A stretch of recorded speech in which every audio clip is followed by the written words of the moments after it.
Bienvenue sur la chaîne YouTube de la Startup Academy. Je suis Claudel Numbissier et je suis ravi de vous accueillir pour cette nouvelle vidéo.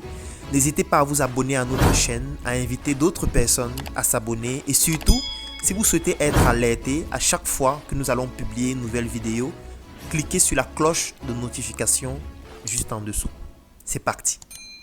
Bienvenue dans mes chroniques entrepreneuriales. Je suis Claudel Numbissier et je suis ravi de vous accueillir dans cette 4e leçon sur le thème « Vous ne pouvez pas réussir en étant seul ». Je vais poser une question avant que nous ne puissions commencer avec cette 4e leçon. Qui est le propriétaire de l'entreprise Total? Chaque fois que je pose cette question à des Camerounais et à des Africains en général, la réponse qui revient la plus fréquemment, ce sont les Français. Et cette réponse témoigne le degré d'ignorance que nous avons vis-à-vis de la chose entrepreneuriale ou plus globalement du développement économique d'une nation et de tout un continent. Très peu de personnes savent que l'entreprise Total appartient aussi aux Chinois. Ça, il est important de le relever.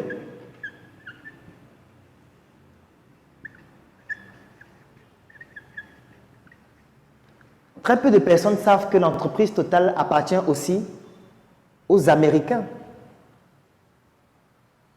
Très peu de personnes savent que l'entreprise Total appartient aussi aux Anglais. Très peu de personnes savent que l'entreprise Total appartient aussi aux Japonais. Très peu de personnes savent que l'entreprise Total appartient aussi aux Russes.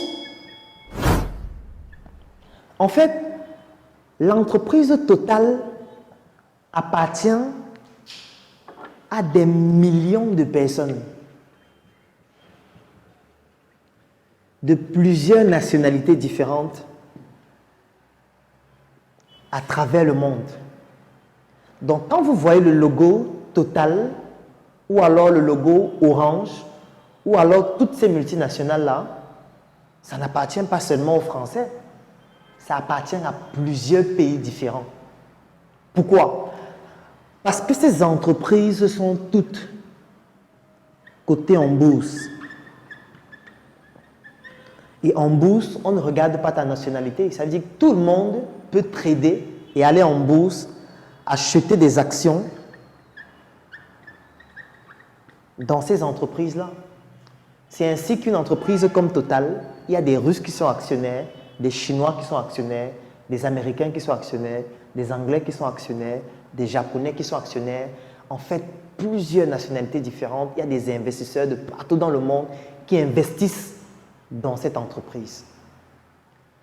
Et nous, pour concurrencer ce type d'entreprise, on aimerait nous mettre avec notre voisin de Mvokada, notre frère du quartier, pour nous mettre ensemble, nous deux, au quartier, pour dire qu'on sera les concurrents. C'est tellement stupide. C'est tellement stupide de vouloir se mettre 2, 4 pour pouvoir devenir des concurrents face à des multinationales comme celle-ci. C'est la raison pour laquelle, lorsque je parlais du communautarisme dans la première et la deuxième partie, je vous faisais comprendre que faire le communautarisme seulement dans notre région, à l'ouest du Cameroun, au sud du Cameroun, au nord, c'est trop petit. Il faut qu'on arrête de regarder qu'on est de l'ouest, on est du sud, on est du nord. Il faut qu'on regarde que nous sommes Camerounais, nous sommes Africains. Parce que les autres ne regardent pas la nationalité, les autres regardent l'industrie, regardent l'économie, regardent l'investisseur qui peut faire en sorte que mon entreprise devienne plus pérenne et ait une croissance exponentielle de façon permanente. Nous sommes encore là à regarder que mon voisin a volé mon idée. Il a volé mon projet. Si je parle de mon projet, les gens vont copier. C'est quel degré de médiocrité? Je vais prendre un autre exemple pour vous expliquer à quel niveau ils sont arrivés.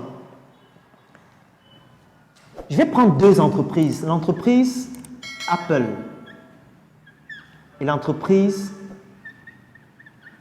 Samsung. Il y a une statistique qui a défrayé la chronique à travers le monde en 2019.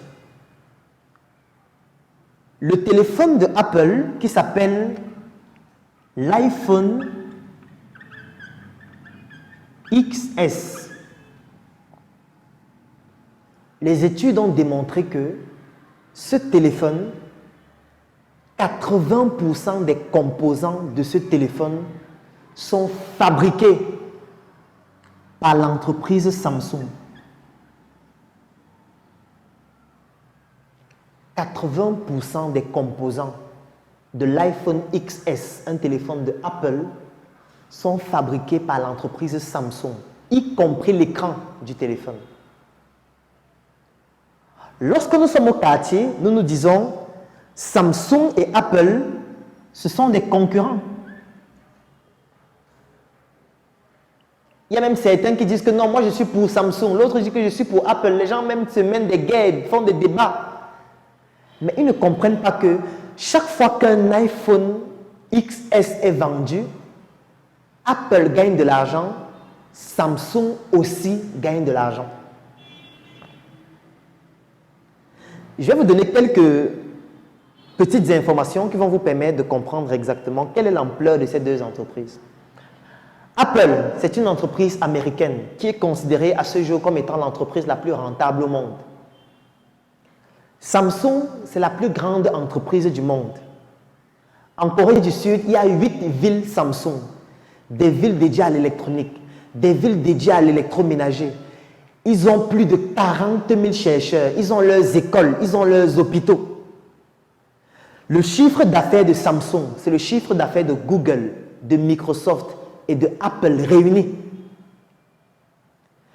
Mais malgré cette grande puissance, Apple et Samsung décident de se mettre ensemble pour fabriquer un seul produit.